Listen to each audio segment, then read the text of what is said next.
नमस्कार व्यूअर्स, मैं हूं अमीश देवगन और आप देख रहे हैं देश की सबसे लोकप्रिय चर्चित डिबेट आर पार।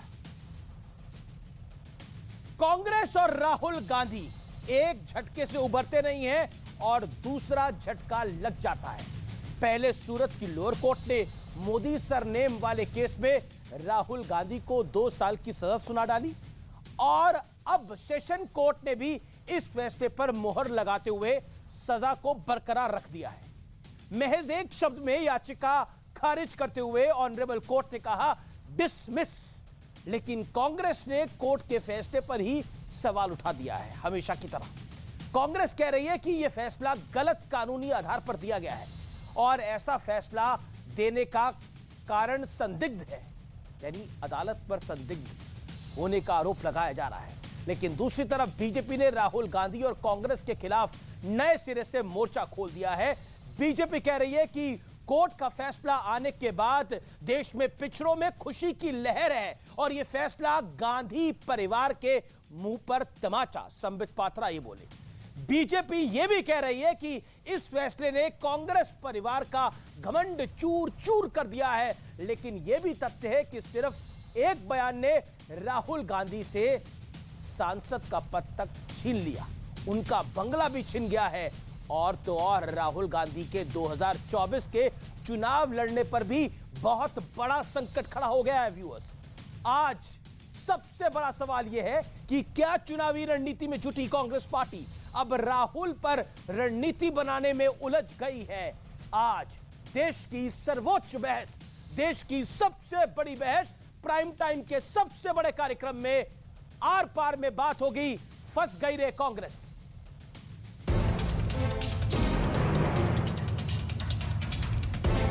राहुल के लिए झटके पर झटका वाला दौर जारी है। सूरत सेशंस कोर्ट से राहुल गांधी को मिली 2 साल की सजा पर रोक वाली याचिका खारिज कर दी।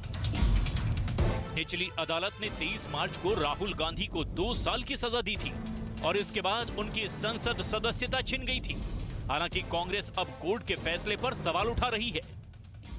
दुर्भाग्यपूर्ण है कि आज एक निर्णय आया है, कन्विक्शन को निलंबित नहीं किया गया है।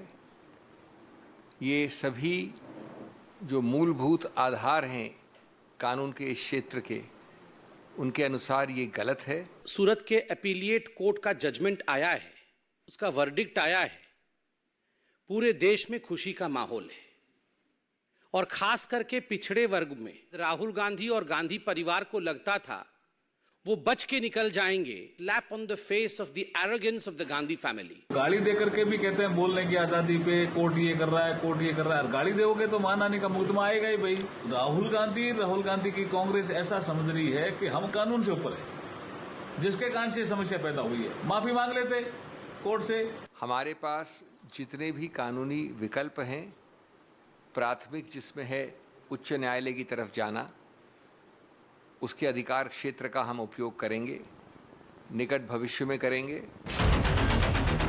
राहुल गांधी को कोर्ट से लगे नए झटके के बाद बीजेपी और मुखर होकर कांग्रेस को पिछड़ा विरोधी बताने का दांव चल रही है, तो दूसरी ओर 2023 और 2024 के चुनाव की रणनीति में लगी कांग्रेस के सामने अब नई चुनौती खड़ी हो गई है,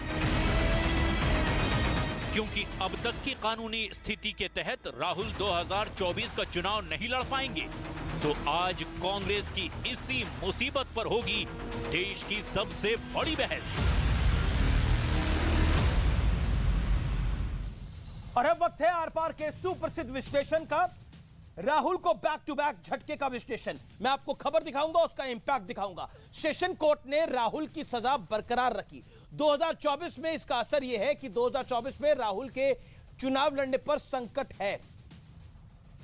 उसके बाद बीजेपी और मुखर होकर कांग्रेस को पिछड़ा विरोधी बताएगी।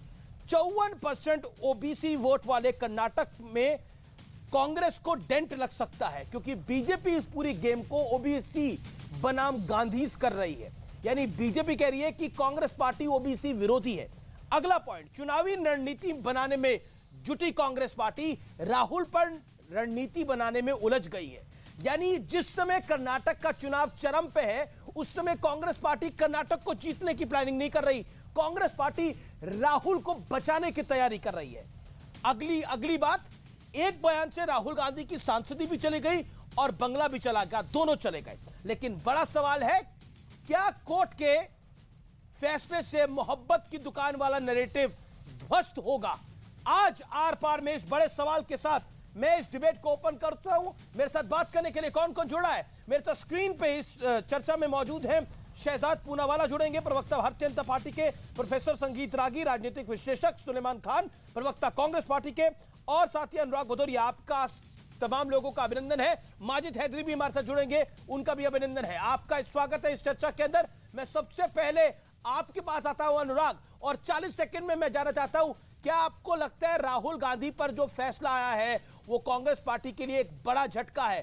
क्योंकि ओबीसी को टारगेट करा था उन्होंने, ऐसा बीजेपी बार बार नैरेटिव बना रही है। 40 सेकंड अनुराग जी। देखिए देश संविधान और न्यायपालिका से चलता है। न्यायपालिका का हम लोग सभी लोग सम्मान करते हैं। मुझे लगता है कि हर दल विपक्ष भी न्यायपालिका के जो भी न्यायपालिका तो आदेश देती है उसका सम्मान होता है। जहां तक ओबीसी की बात है, मैं बिल्कुल न्यायपालिका का आदेश है ना, इस पे तो सभी को सहमत होना पड़ेगा। न्यायपालिका है, फिर उसका प्रोसीजर होता है, आगे न्यायालय में जाएंगे, अपील करेंगे, जो भी करें, लेकिन न्यायपालिका जो आदेश देती है, लेकिन कांग्रेस को लगता है ये संदिग्ध है फैसला। कांग्रेस पार्टी ने बोला है ये संदिग्ध है फैसला, उस पर आपका टेक? देखिए नहीं, मुझे पूरा विश्वास है कि दूसरे दल भी न्यायपालिका का सम्मान करेंगे। ऐसा मैं समझता हूं, क्योंकि मैं विपक्ष को जानता हूं। विपक्ष हमेशा न्यायपालिका का सम्मान करता है। और जहां तक ओबीसी की बात है, तो मैं तो कहूंगा भारतीय जनता पार्टी को इतनी चिंता है तो हम तो कहते हैं यहाँ पे जाति जनगणना करवा लीजिए। तब उस समय तो आप नहीं तैयार होते हो, पता चल जाएगा कितना ओबीसी है, कितना और यहाँ पे कास्ट के लोग हैं। इतनी अगर आप कास्ट की राजनीति करना चाहते हो तो हम तो शुरू से करें ना, आप जाति जनगणना कराइए। ठीक है, तो भारतीय जनता पार्टी जाति जनगणना क्यों नहीं कराना चाहती? अच्छा, मुद्दे का नहीं, सुविधा के अनुसार आप बात करेंगे। आपको जब सुविधा होगी तो आप बैकवर्ड की बात करेंगे, फॉरवर्ड की बात करेंगे, या अति दलित या पिछड़े की बात करेंगे। जब आपको जो सहूलियत होगी उसके हिसाब से तो नहीं चलेगा ना, देश आपके सहूलियत से नहीं चलेगा। इसलिए जाति जनगणना कराइए, आपके पक्ष में रहेगा, पता चल जाएगा किसकी कितनी संख्या है। ठीक है, एक नारा होता था, जिसकी जितनी संख्या भारी उतनी उसकी बड़ी हिस्सेदारी। ये लालू यादव ने एक दौर में नारा दिया था।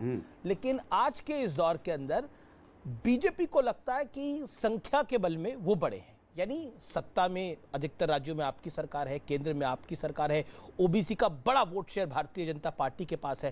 कांग्रेस के पास टोटल कुल मिला के 52 सीटें हैं। आप उनको कह रहे हैं कि वो ओबीसी विरोधी है।